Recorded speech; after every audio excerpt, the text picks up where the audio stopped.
Here with James Cuthbertson, the godfather, if you will, of the Charlotte Post Top Seniors, celebrating its 40th class in 2014.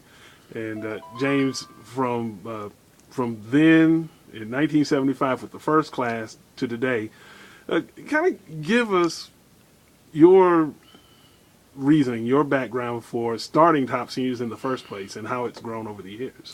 Well, my background for starting Top Seniors was because the Observer had an outstanding display of the outstanding seniors in Mecklenburg County, and they had them by schools. And if you were not one or two in your class, you probably wouldn't make that. So consequently, they didn't have a wide array of students. But in the times that Charlotte has changed and the schools have all been integrated and everything, we've had several top seniors. They've been number one. A lot of top seniors have come through. And so it was basically in response to recognizing students who otherwise wouldn't have gotten that recognition. Right. Students who had outstanding characteristics were not recognized. Student body presidents, head cheerleaders, club presidents, they were not recognized because they just didn't fall into one or two of the top seniors.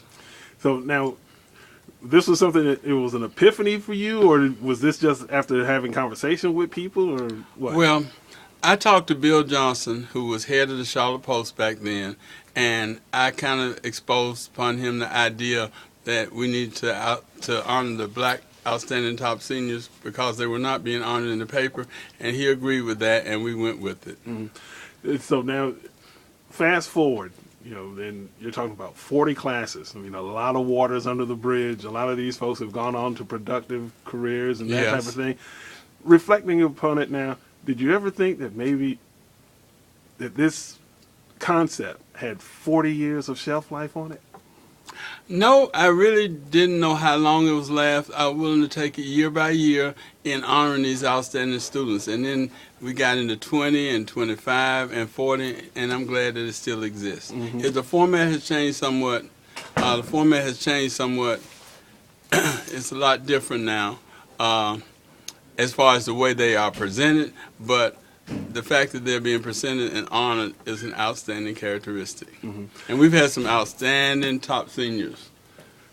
What is maybe your most memorable year or a class or individual in top seniors memory that you have? God, I can't remember the names.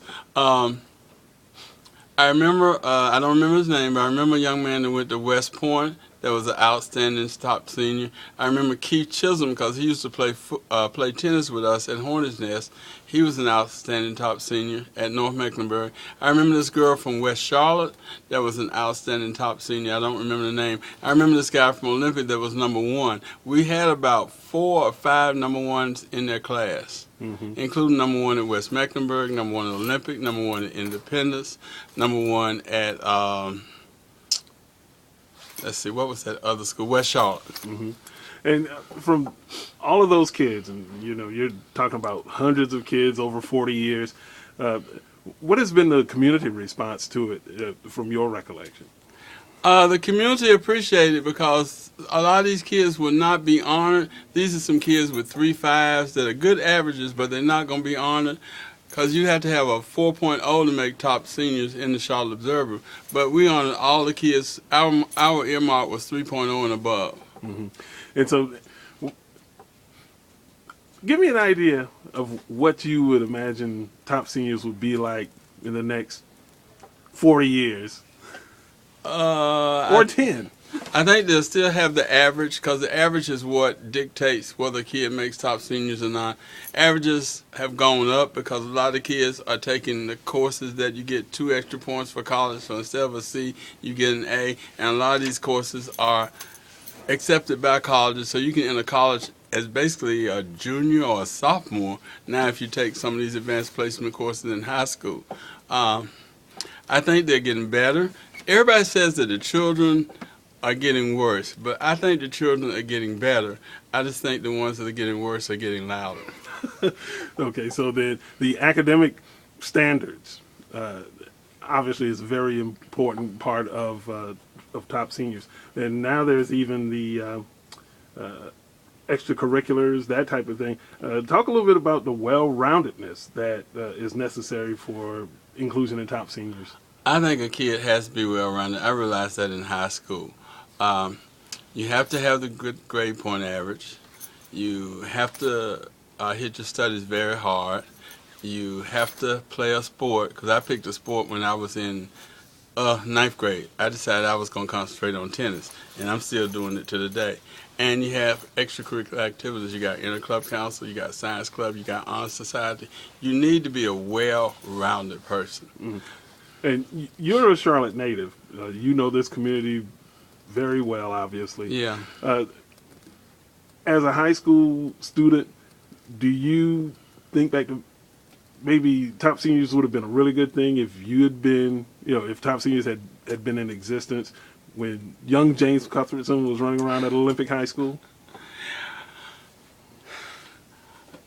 Olympic was a very new school. I went there in 11th grade, so we only had about 750 students. So consequently, for the Observer, the big paper, we only got one top 10 senior. And she should have been top 10 senior. Her name was Gigi Wilson, and she had a straight A average. I was never a straight A student. I was a good student, but I was never a straight A student. And we only had one, so consequently,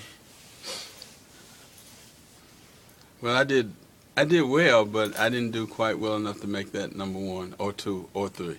Mm-hmm. I graduated number 8 in my class of 200. So you would have been a top senior if it had existed. Well, yes, I would have. I would have, most definitely. Mm-hmm.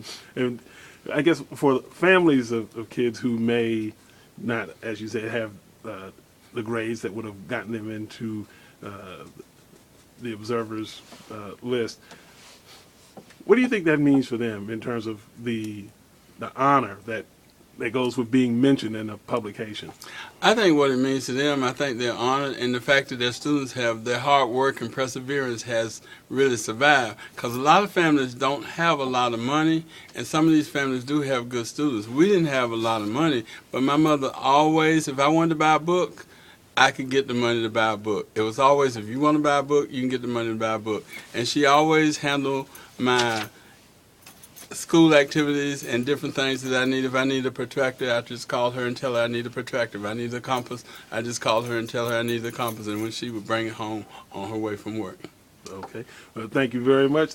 This is James Cuthbertson, the godfather of the Charlotte Post Top Seniors, celebrating its 40th class this year. Congratulations. Great idea, and it's been well received in the community, and it's growing by leaps and bounds, and it's all because of you. Well, the idea came to me in a dream. Well, sometimes dreams do come true. Absolutely. Thank you so much.